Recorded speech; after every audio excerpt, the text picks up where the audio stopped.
الله أكبر الله أكبر أشهد أن لا إله إلا الله أشهد أن لا إله إلا الله حي على الصلاة حي على الصلاة حي على الصلاة حي على الصلاة الله أكبر الله أكبر لا إله إلا الله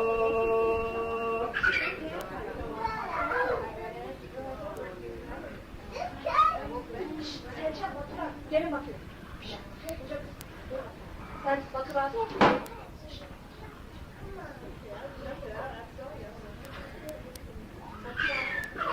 الحمد لله وأشهد أن لا إله إلا الله وحده لا شريك له. As you see, I have an assistant today. As you know, I'm working on gathering all the evidence and the proofs that show that if you go to any source other than Quran, it means you're setting up another God beside God. And the book is evolving and changing, and I keep showing you the slides as the book evolves. And then I expect to have it printed, inshallah, in a couple of months. But if you bear with me, some of these slides may be repetitious as far as you're concerned. But this will help me because I do get comments on correcting this or changing that. And inshallah, this will lead to perfection of the book. But before we get to the slides, I'm going to read one verse in Surah 9, because a lot of people sometimes are concerned about the feelings of others. Like if you meet somebody who believes in hadith, for example, and you worry that you may hurt their feelings, this verse deals with that. Because when it comes to the truth, especially about God, God wants people to be completely sold on Him without no hesitation whatsoever. So the verses in Surah 9, it's number 120. And it reads, I'm going to read it for you. Neither the dwellers of the city nor the nomads should seek to stay behind the messenger of God when he mobilizes for war, nor should they place their lives ahead of his life. This is because, this is really what I wanted to read for you, this part of the verse. No thirst afflicts them, or any effort, or any hardship in the cause of God, nor do they make a single step that discourages the disbelievers, nor do they strike an enemy without having this credited to them as a righteous work. God never fails to reward the righteous. Okay, let me put it in plain English. I can see that I have to improve the translation. But part of this verse says, they do not do anything that enrages the disbelievers without having this written to them as a credit. So don't worry about the feelings of people who are not completely sold on God. And a lot of people will compromise their own convictions just to please others or afraid that they may hurt the feelings of others. Actually, you're not hurting their feelings, you are serving them, you're helping them. And now, we shouldn't forget the verse that says you should invite to the path of God with wisdom and nice admonitions. But the Quran deals with all situations. There are situations where you cannot compromise your convictions, and you have to be solid on the side of God. And you don't worry about if the person deserves to be enraged, then this will be written to you as a credit. Could we separate these two? If you keep them apart, they will not make noise. Okay, now we get to the slides, and this is the latest edition of the book, and I'm going to rely on your opinions and help to modify this. When I turn it on, Edith, just push the switch.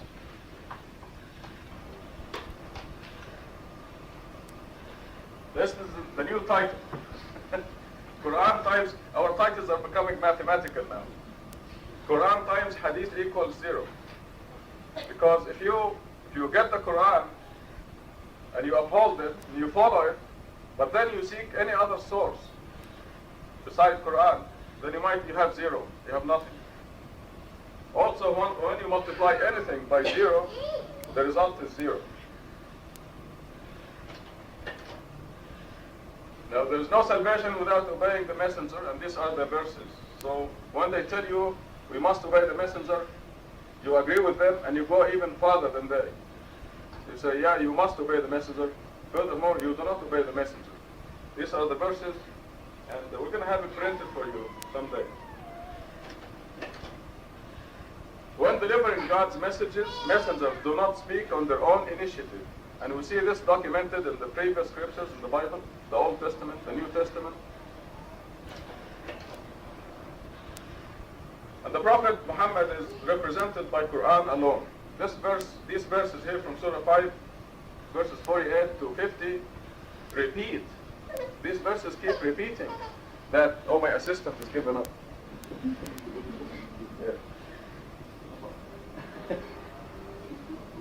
We keep repeating that we revealed to you, we sent down to you this book, and you shall, that is the Quran, and you shall judge among them according to what is revealed to you, which is the book, and be aware of them lest they pressure you into deviating from the book, etc., etc.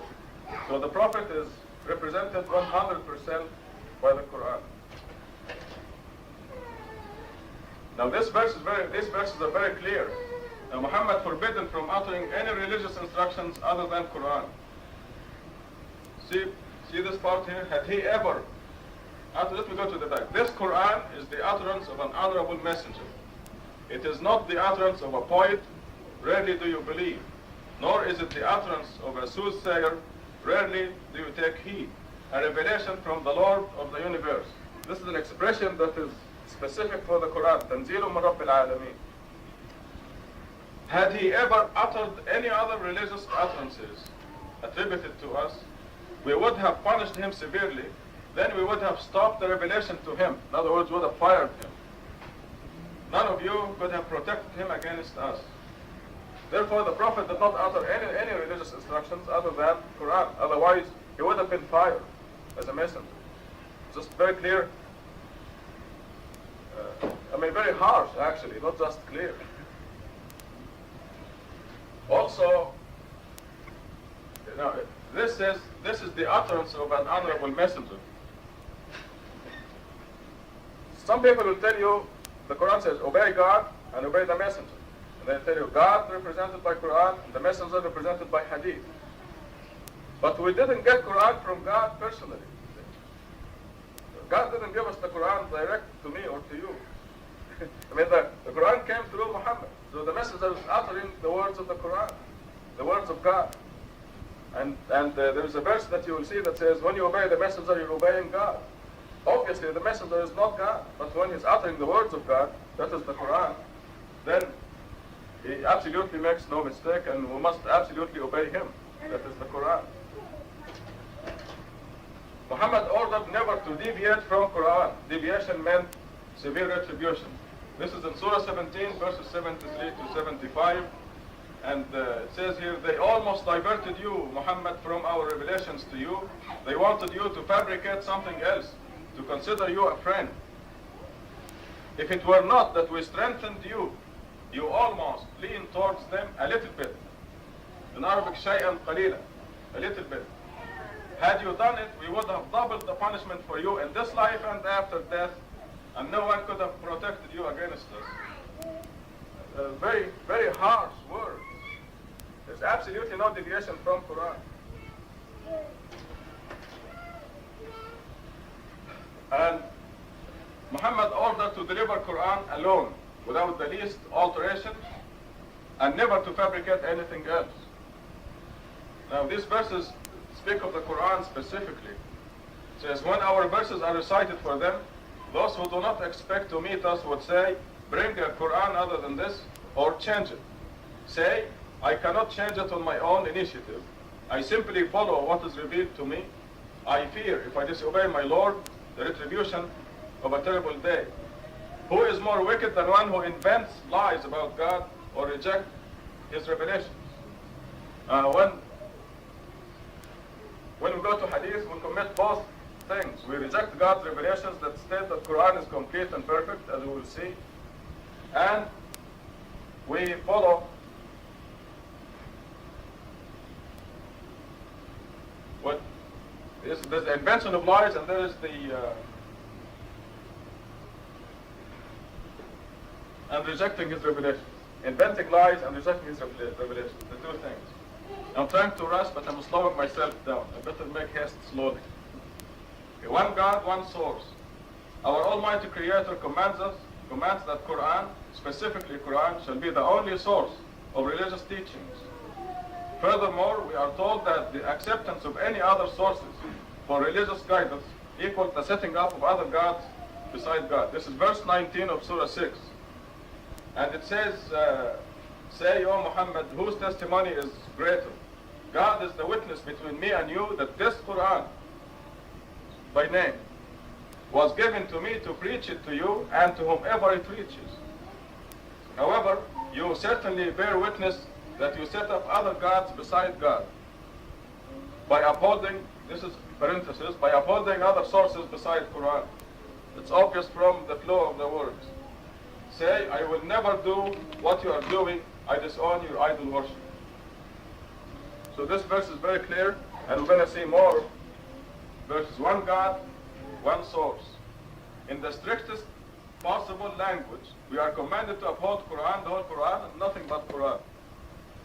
I should qualify this by saying that the Quran implies also referring to the previous scriptures. In other words, scripture.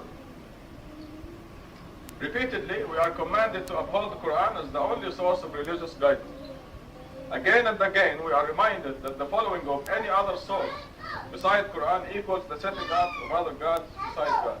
This verse in 1739 says, this is, now after a long list of commandments in Surah 17, this verse comes and says, this is some of the wisdom revealed to you in this Quran, and you shall not set up any other God beside God by following any other source besides this source. Quran, an extraordinary book. Despite the clear commandments, why do the followers of Hadith and Sunnah fail to uphold Quran alone? The answer is provided in the same surah following the commandment shown on page 8, previous page. Verses 45 and 46 of Surah 17 inform us that those who refuse to believe God and heed His commandment to uphold Quran alone are deliberately isolated from Quran. And this verse speaks of the Quran alone. When you preach your Lord in the Quran alone, they run away in aversion. They just shudder. And you probably experienced that before. Sometimes people walk into this mosque by mistake. You know, you see the word mosque. And they come in here, and as soon as I mention to them the Quran alone, they literally run. Just like the verse says. They can't stand to talk about the Quran alone. But this verse says here, says, when you read Quran, we place an invisible barrier between you and those who do not believe. And we put shields on their hearts to prevent them from understanding Quran and deafness in their ears. And when you mention your Lord alone, now alone here follows the Quran. When you mention your Lord alone in the Quran alone, the word alone came after Quran. The Quran wahdahu. Quran alone.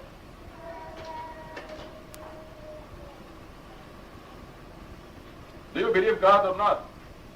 In this verse, this is verse 38 of Surah 6, that says we didn't leave anything out of this book.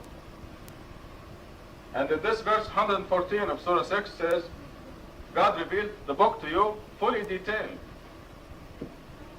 I got a letter from Egypt from my hadithist who was asking me if the Quran is, and he used this word.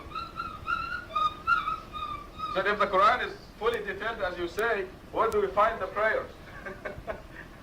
We're going to deal with this question later on. So I returned the letter to him, and I told him to refer to this verse. Because he used the very word that God uses in the Quran, mufassala, meaning fully detailed. This verse says, shall I seek other than God as a source of wisdom when He revealed to you this book fully detailed?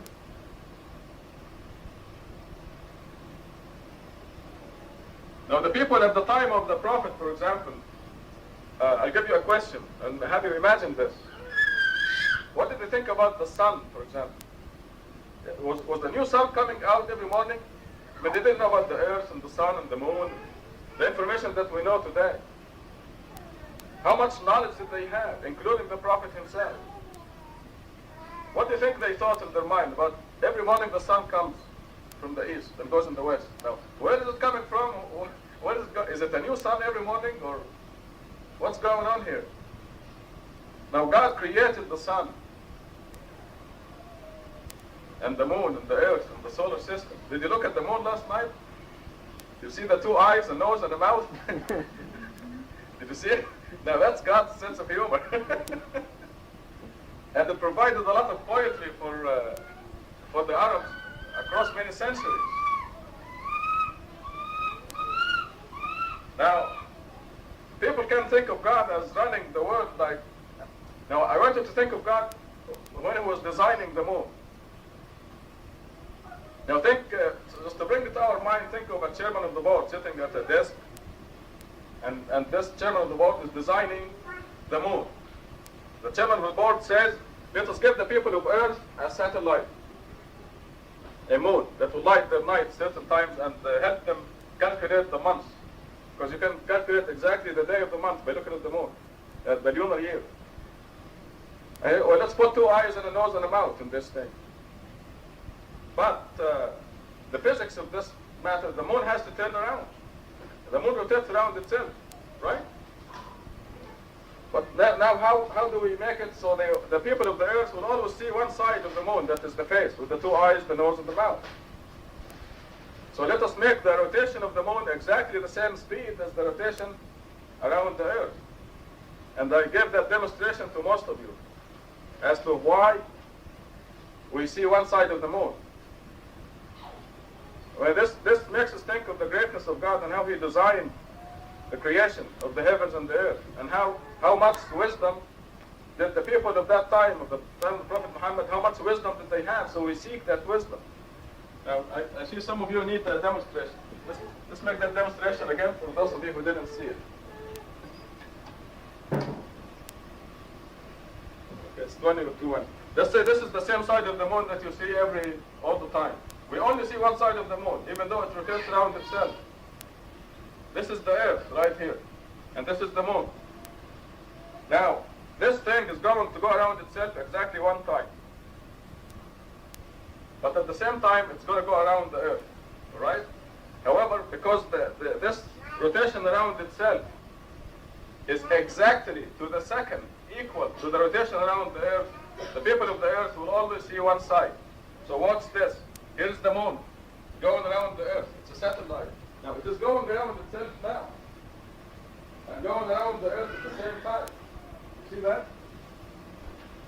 So when I did this, here I am in the same place, and the people of earth see only one side, the two eyes, the nose, and the mouth. At the same time, the moon went around itself one time. Did you see this? Everybody see it?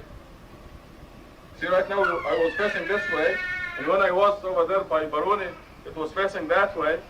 And when I went by Mariam, it was facing this way.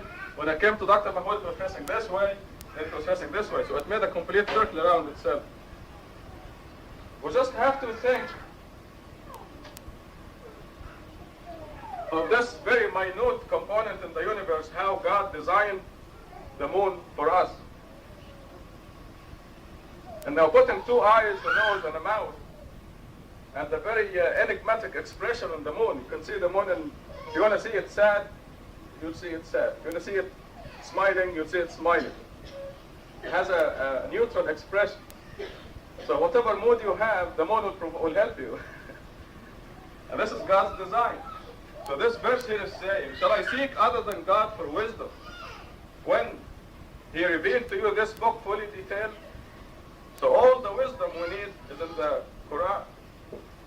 And it will be just stupid to go for wisdom, especially to people in the old times. And think of your own grandfather. I'm not insulting you. Remember how simple he was? And that's our own grandfather.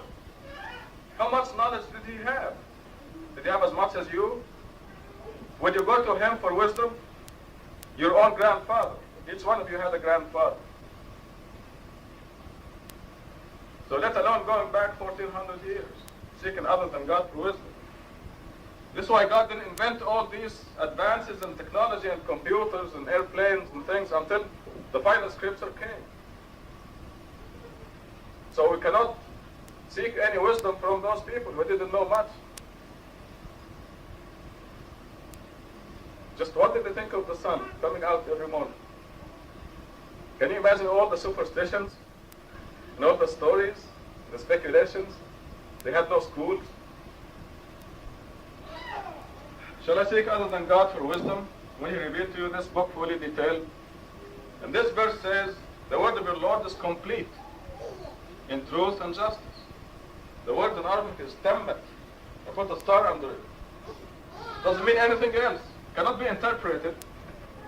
Can only be translated, meaning complete. The word of the Lord is complete in truth and justice.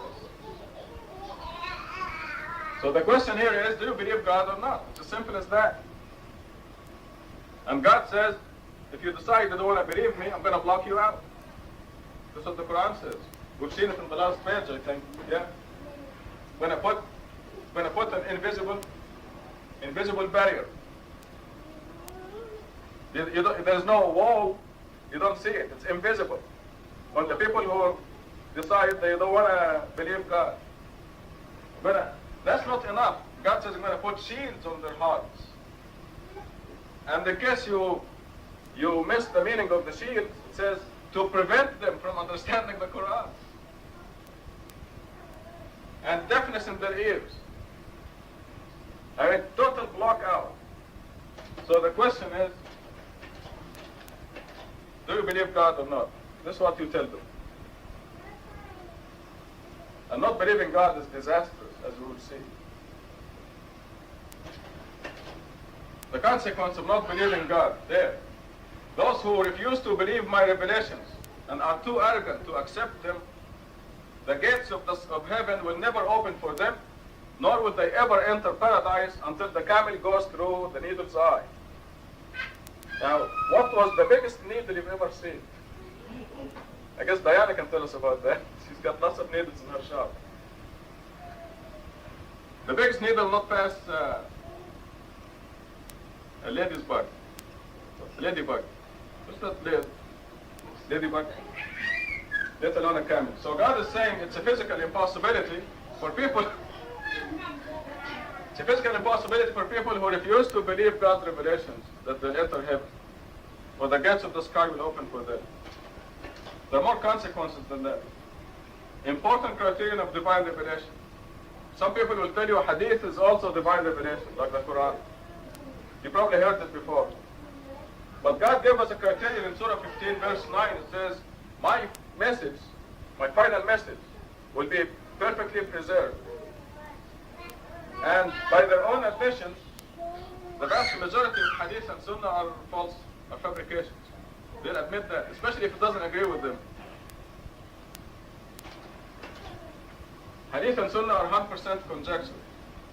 Now these verses say, shall I seek other than God for source of wisdom when He revealed to you this book fully detailed? Even the recipients of previous scriptures recognize it as coming from your Lord. The word of your Lord is complete in truth and justice. And then it says at the end, if you obey the majority, they will take you away from the path of God because they follow conjecture. Put a star under it. By their own admission, hadith and sunnah are conjecture. They think the Prophet said that. And we say, even if the Prophet said that, we follow only the wisdom of God. Obeying the messenger's condition. And this is in the Quran. This verse here says, O Prophet, if the believing women come to you and pledge that they will not idolize anything besides God, nor steal, nor commit adultery, nor kill their children, nor produce any falsehood, nor disobey you when you are right. Now this is condition. لا يعصينك في معروف. And it's a negative of disobey. Which means they should disobey when you are not right. the Quran is very clear that obeying the Prophet or the Messenger is in what he uttered as Quran, nothing else. Obeying the Messenger is conditional or condition. I like this word, but I looked it up in the dictionary and it said condition equals conditional. So I left it there. This verse says, anything good that happens to you, Muhammad, is from God. And anything bad that happens to you is from you. So the personal opinion of the Prophet may be bad and may cause bad things to happen. On the other hand, Muhammad the Messenger utters only the Quran. Here is a good example where the Prophet is, we are told that the Prophet feared the people instead of fearing God.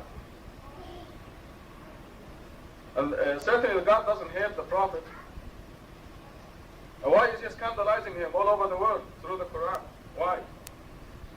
God is not scandalizing the Prophet. He is telling us that he has his actions and his words, and these are his opinions. And he can be right or wrong. And he is right only if he agrees with the Quran. Therefore, you people take from him only the Quran. Otherwise, what's the purpose of a verse like this? Here's a famous example. Obeying the messenger is conditional. Now, this example is where the Prophet neglected the poor man, the poor blind person, and gave his attention to the rich man. Is this something we're supposed to do? This is what Sunnah means. I mean, it's not anything that the Prophet would want us to do. One complete surah illustrates the fact that we are to obey Muhammad only in his Quranic utterances and not in his personal utterances or personal behavior. This rules out the so-called hadith or sunnah as a source, as a legitimate source of religious guidance. Why is the whole surah, the whole surah is entitled, He Frowned? The whole surah is telling us that he made a mistake. Why? He's telling us don't follow his personal actions. And at the end it says, indeed this is a reminder for those who choose to remember. A reminder of what? That his personal actions and words may be right, may be wrong. The idolization of Muhammad. Well, I think we're running out of time, but this verse says that Muhammad is a human being like you, and at the end of the verse says, do not fall in idol worship. This is another verse that says Muhammad is a human being like you, and at the end of the verse says, do not fall in idol worship. Is this coincidence? Both verses end up by saying, do not fall in idol worship. Muhammad is a human being like you, do not fall in idol worship. Both of them. The abuse of Quran. This verse here, إِنَّ اللَّهَ وَمَلَائِكَتَهُ يُصَلُّونَ عَلَى النَّبِيِّ يَا أَيُّهَا الَّذِينَ آمَنُوا صَلُّوا عَلَيْهِ وَسَلِّمُوا تَسْلِيمًا. God and his angels encourage the Prophet. For you who believe, you too shall encourage him and support him completely. This needs a lot of explanation, which I will do later. But they use this to praise the glory of the Prophet day and night. And they forget that the word Prophet, the word Nabi in the Quran always refers to the Prophet during his lifetime, when he was alive, not after his death.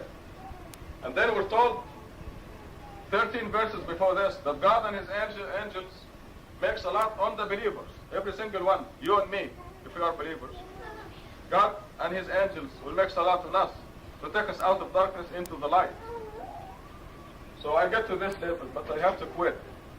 Also this verse, just don't know where to quit, but I better quit here. And maybe we'll, if you have enough votes tonight, maybe we can finish this whole thing and explain it in detail. And then eventually, inshallah, you're going to have it written down, printed. So let us turn to God and ask him to encourage us to stick to his word alone and to be satisfied with the wisdom of God alone. Tubu ila Allah. Repent.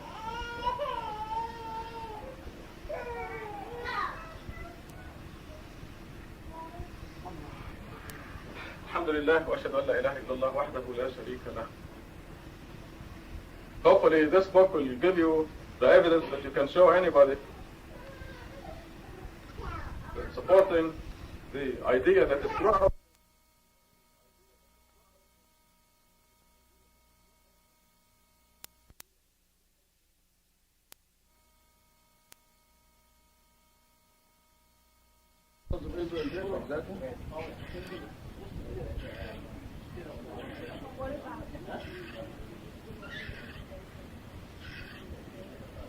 It's a very interesting thing. There was a trial in Syria. A certain Cohen. He was called Stein. This 1973. I don't remember. Before this, after. Oh, before. Yeah. And the judge was telling Cohen whether he believes in the Bible and so on. He said, somewhat, he said.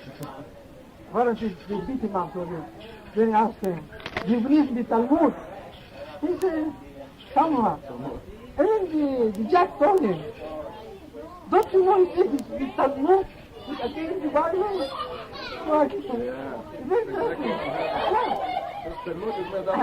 Yeah. But the mind of the judge, this is a priest, he's trying to say the Bible does not talk about this. It's not Zionist. It's the Talmud that's Zionist. So he has a motive. Yeah, in the Middle East, we grow up knowing that Talmud is the basis of all evil as far as the Jewish religion is concerned. And this is what the judge says, that They're not aware that they have the same Talmud. the Talmud has made things harder for the Jews. What happened?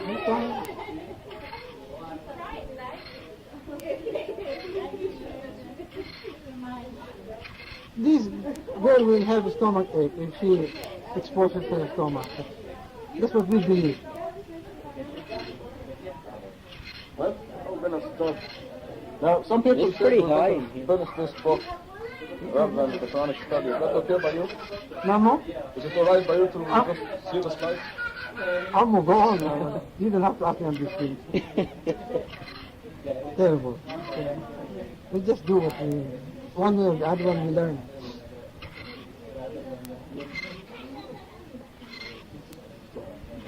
You know, this Jamila should cover her stomach because that's how she, that's okay, I don't know how to eat it. She gets sick with the Yeah, stomach. it's really warm in here though. Maybe that's why she's on. Maybe. But it was cool when we came, maybe the heater was not on. We're gonna watch Warm in here because we're wearing this.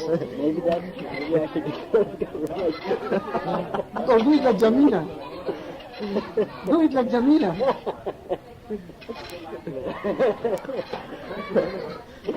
Show my belly button. Jamila? Jamila? Maybe you think You're not going to cry anymore? You're not going to cry if I carry you?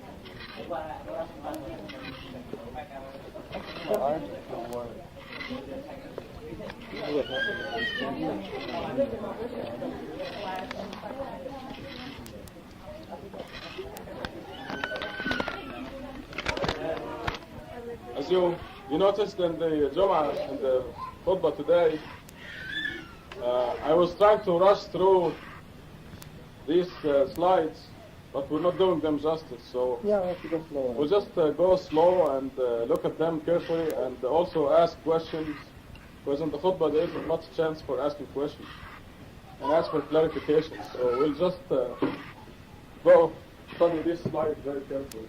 So situate yourself where you can see the screen.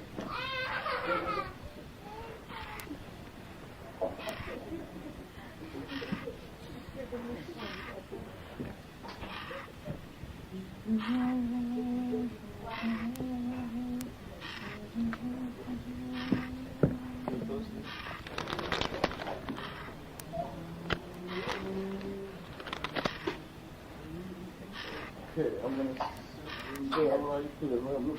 You know about this way.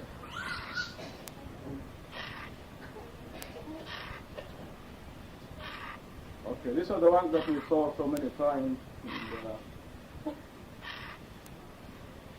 And when people go to the Christians and say Christ is not the Son of God, is the messenger of God, they will accuse you of hating Jesus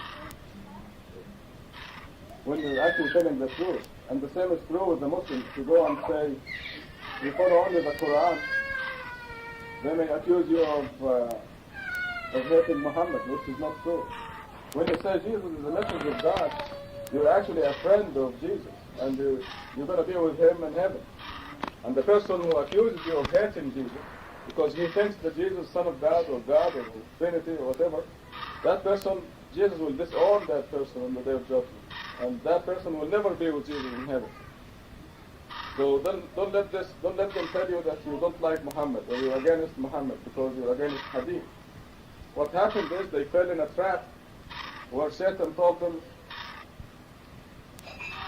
Muhammad said this and that when he didn't. And the Quran says that the Hadith and Sunnah are fabrications by enemies of the Prophet. So this is why I was starting the first part by saying there is no salvation without obeying the messenger, because the messenger utters Quran.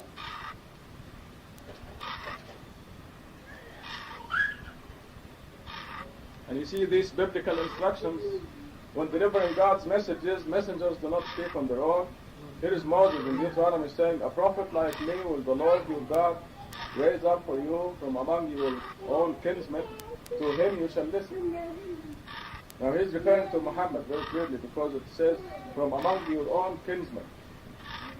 Now, some people may think that he's referring to Jesus. But Jesus came from among them, not from among their kinsmen. So coming from among their kinsmen, Muhammad came from Ishmael. But Jesus came from them, from the line of David. The next statement in Deuteronomy, God says, I will raise up for them a prophet like you, Moses, from among their kinsmen, and will put my words into his mouth. He shall tell them all that I command him. If any man will not listen to my word, which he speaks in my name, I myself will make him answer for it. So this is a very clear commandment to obey the messenger, even right before he was born. The Quran said obeying the messenger is obeying God. So obviously, if the messenger was not God, he uttered the words of God. And in the Gospel of John, we see Jesus saying, do you not believe that I am in the Father and the Father is in me? Now this statement is similar to obeying the messenger is obeying God, which we find in the Quran. In other words, if you obey me, you're obeying God. This is what Jesus said. When you obey me, you obey God. But it doesn't mean that he is God. Of course, they abuse that statement.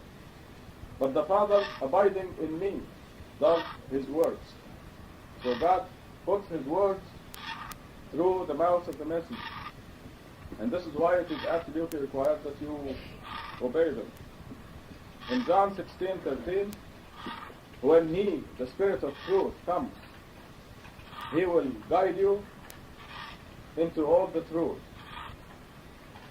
For he will not speak on his own initiative, but whatever he hears, he will speak, and he will disclose to you what is to come. And then we have verses saying that Muhammad does not speak on his own initiative. That's in Surah 54. Muhammad represented 100% by Quran alone. We sent down to you this book, truthfully, confirming all previous scriptures and superseding them. You shall judge among them according to what is sent down from God, which is defined as this book, and do not follow their wishes if they deviate from the truth. You shall judge among them, this is repetition now, you shall judge among them according to what is sent down from God, which is this book. Do not follow their wishes, and beware lest they divert you from that which is sent down to you from God, which is defined at the beginning as this book. Would they seek the laws of ignorance? Who is better than God as a lawmaker for those who sincerely believe? Now today I was trying to just bring into focus awareness of God and how he designed the moon and the earth, and how much did the human beings contribute to this? How much did Jesus contribute to the creation of the moon or determining the speed of rotation of the earth. How much did Mary contribute to the creation of the stars? For example, nothing. And it's just very simplistic and naive and downright stupid to go to humans for wisdom.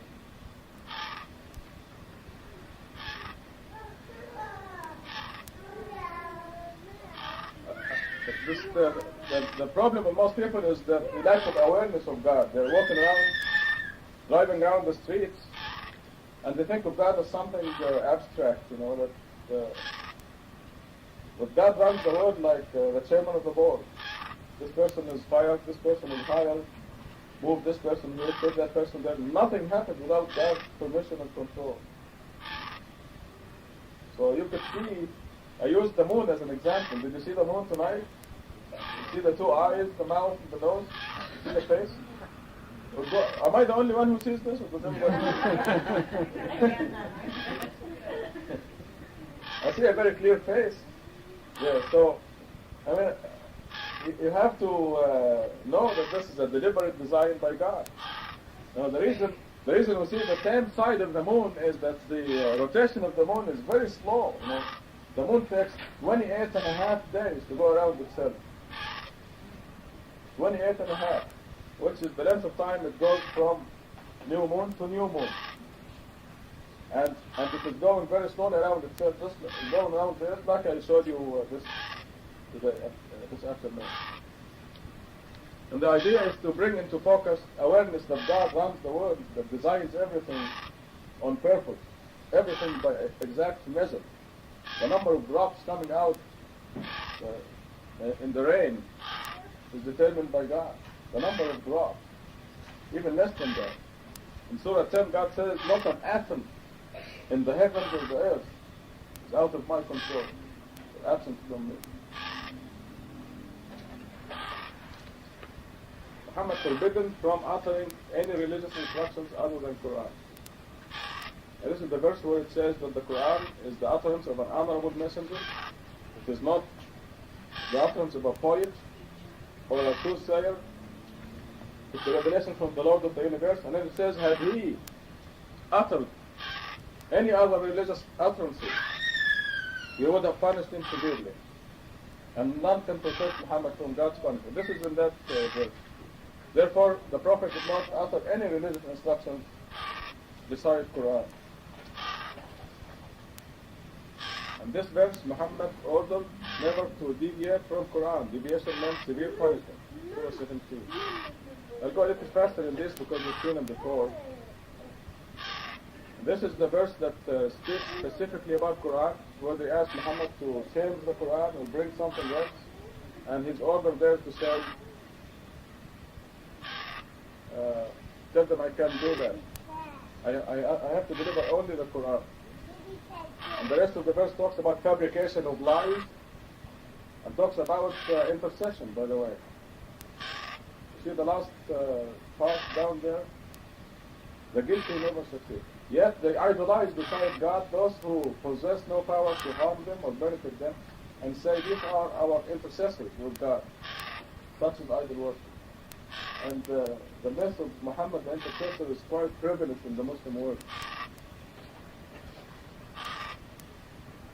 One God, one source. This is the verse in Surah 6, verse 19. See the number, verse 19. It says that Muhammad brought the Quran and nothing else. And that if you go to other than Quran, then you are setting up another God besides God. So in your religious instructions, you stick only to Quran. If you go to any other source, anybody, then you fell in idol worship. Then you're in deep trouble. But if you stick to Quran, you're a very happy person. And you guarantee success and security and contentment, happiness and health and wealth and everything. If you stick to Quran alone, because God values that.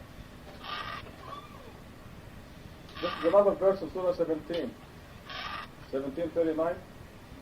It says you don't set up any other God besides God by going to any other source besides Quran.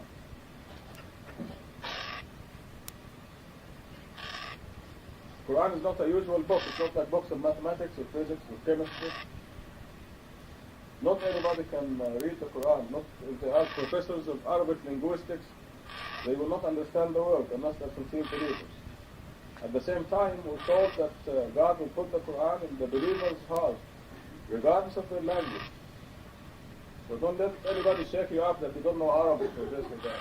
Doesn't make any difference. When you are sincere, God puts the Quran in your heart. And I say this from experience. I met so many people, sincere believers, who don't know one letter of Arabic, but the whole Quran is in their heart. And they quote the Quran. You can keep that microphone, so that unless you want somebody to speak. Do you believe God or not? On this page, I have 3 verses saying, the first one says, we didn't leave anything out of this book.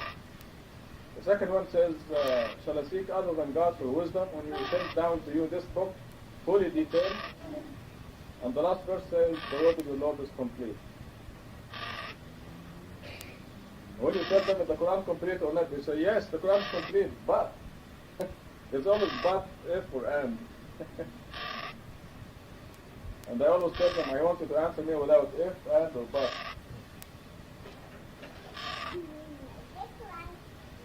The consequences of not believing God are terrible. Those who do not believe our revelations and are too arrogant to heed them, the gates of the sky never open for them, nor will they ever enter paradise until the camel passes through the needle's eye. We thus require the guilty.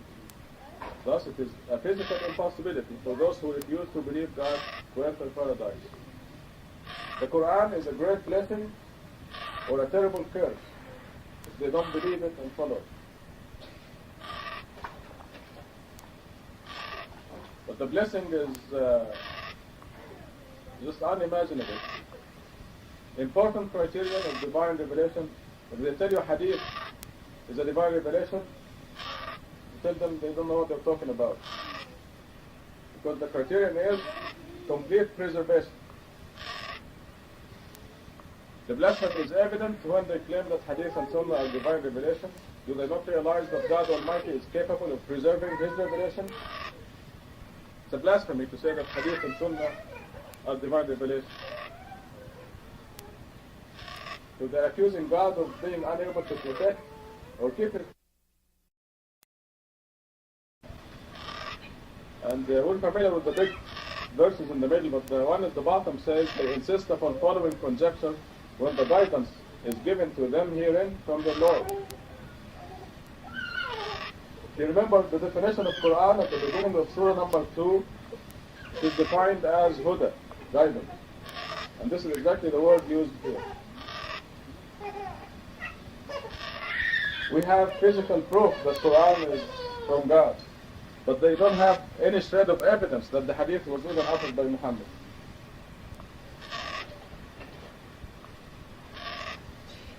Obeying the messenger's condition, this is the one where he's told that they do not disobey you when you are right. This is the verse that says, if anything good happens to you, it is from God. And if anything bad happens to you, O Muhammad, this is specifically to Muhammad. If anything bad happens to you, it is from you. Oh, good. So Yeah, I'm glad you're reading it. Yeah, because the some. Yeah, because I don't know how much of it you want to read.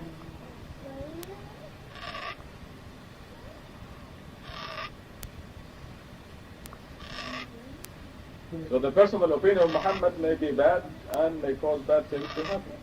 On the other hand, Muhammad, the messenger, utters the words of God, that is the Quran, and must be obeyed absolutely.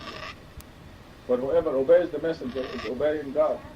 And we are to obey the commandments of God, not the commandments of men.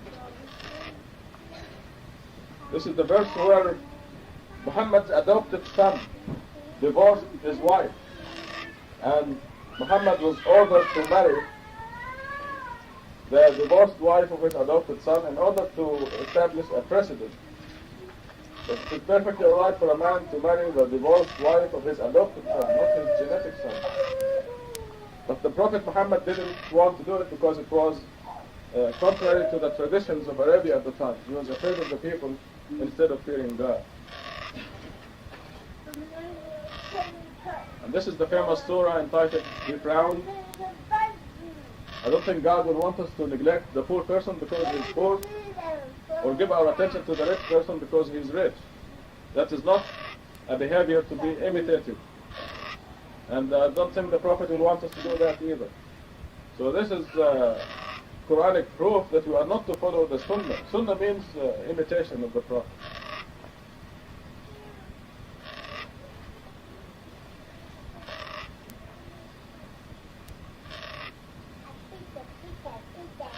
This surah simply rules out the business of Hadith and Sunnah as sources of religious instruction.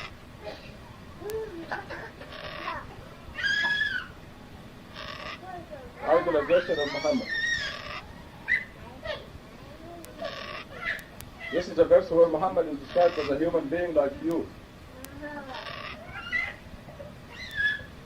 And like you is repeated in the other verse. Like you, a human being like you. You can be right and you can be wrong. Muhammad can be right, you can be wrong. You are not really a complete, devoted believer unless you realize that you can be equal to or better than Muhammad, or Jesus, or Moses, or anybody. They're all human beings like you. And you are capable of being like them or better than them. Now a statement like this will make their hair stand up. This is how it's idol worship. You just don't think they can be equal to or better than Muhammad or Moses or Jesus. But any human being can be equal to them or better than them. Surah 4, there's a verse in Surah 4 that says, if you simply follow what God says, you're going to be with all the prophets. Means equal to them. This is the other verse that says Muhammad is a human being like you. And both verses end by saying, do not fall in idol worship.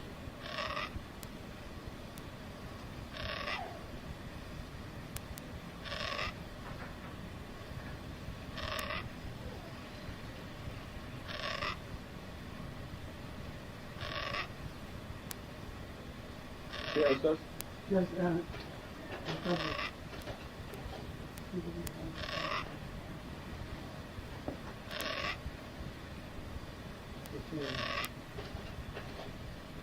Tomorrow, inshallah, I'll give you a copy of the book that are being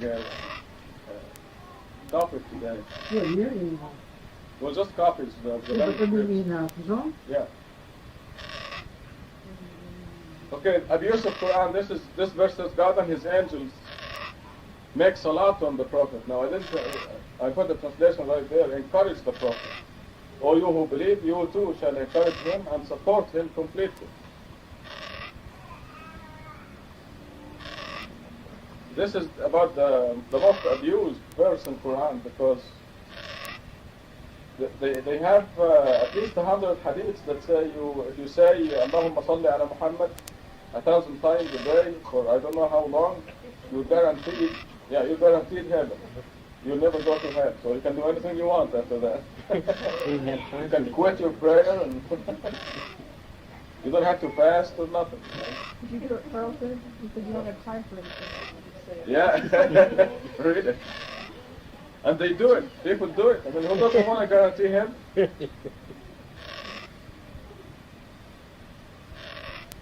Now, at the bottom of the page is the verse that says that God and His angels do exactly the same thing for every single believer, not just the Prophet. So they take that one out of context. And it is used all over the Muslim world to praise the glory of Muhammad day and night. Literally. Right after the morning prayer and after the night prayer. Every day. They do a few hundred of those. And we keep getting books called Durood Sharif. They give you all different forms of salat on the Prophet. And at the end of the book they say, if you make 100 copies of this book and distribute it to 100 friends, like a chain letter. That's why we keep getting them in the mail. They go straight to the permanent file.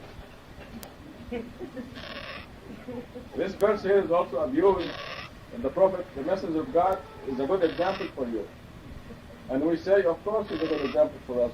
And his example is to follow the Quran. And nothing but Quran, that's his example. Now the same words, Abraham. and apply it to Ibrahim. Word for word. Not also about Musa. You see, No, but not word for word. But this is the gift with Moses also to do the something. Right. But I checked that verse at the bottom of the page because as far as Ibrahim is concerned, the very same words are used for Ibrahim, but they don't mention Ibrahim. They apply to only to Muhammad.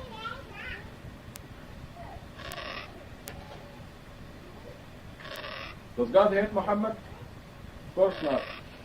But when you repeat the same things that God says about Muhammad in Quran, they accuse you of hating Muhammad. Now, I remember a standoff that I had with a friend of mine in Libya, where I told him, did the Prophet frown and turn away from the poor man and give his attention to the rich man or not? And he wouldn't answer me. They just refused to acknowledge that so. And we stood there for a half hour waiting for him to answer me. Did he frown or not?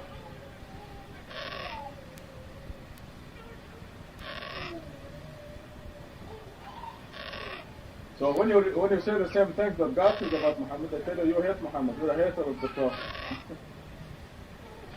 Muhammad cannot guide anyone. This verse in Surah 28 says, you, Muhammad, cannot guide even the ones you love. God is the one who guides whomever He wills. And this makes sense because God knows the deep convictions of everyone, and He knows who is worthy of guidance and who is not.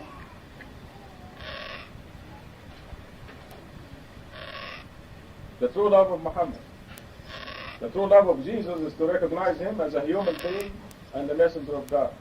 The Christians love Jesus so much, yet He will disown them on the day of judgment. The true love of Muhammad is to recognize Him as a human and to follow His teachings. That is, uphold Quran and nothing but Quran. Those who follow Hadith and Sunnah are named as Muhammad's enemies, and Muhammad will disown them on the day of judgment. So the Muslims are not any smarter than the Christians. Why should they be? They're all human beings. This verse refers to the day of judgment. On the day of judgment, the messenger Muhammad will say, my Lord, my people have deserted this Quran. We thus set up against every prophet enemy from among the guilty. Your Lord suffices as a guide and support. Please note the word for word similarity between verse 31 above and verse 112 of Surah 6, where it says, we set up enemies of every prophet to fabricate fancy words to mislead the people. God is the one who created you. God is the one who provides for you. God is the one who terminates your life. God is the one who resurrects you. God is the one who called you to account. Muhammad does none of these things. That's in Surah 30.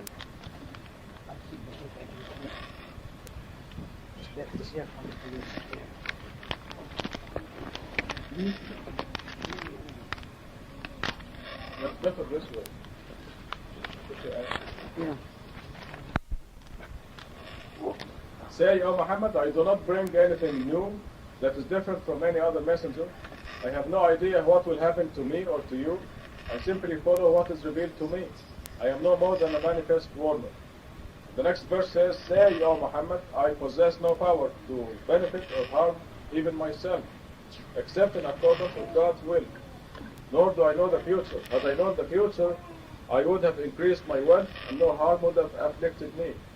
I am no more than a warner, as well as bearer of good news for those who believe.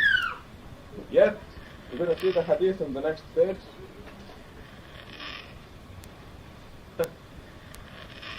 Muhammad does not know the future, yet hundreds of hadiths narrate future events that have nothing to do with Quran and represent personal predictions. One of the most prominent hadiths is shown below. This is the hadith of established Sunnah. It says, hold on to the Sunnah, my Sunnah, and the Sunnah of the guided Khalifas after me. Yeah, that doesn't count me. Yeah, repeat. I oppose that, as you can tell. Now, the expression the guided Khalifas was not used until 100 years after the Prophet had died. It doesn't take much intelligence to realize that this hadith is false. And it could not have been said by the Prophet because first of all, how did he know he would have successors after him? And how did he know that they would be called Khulafa Rashidin, guided Khalifa?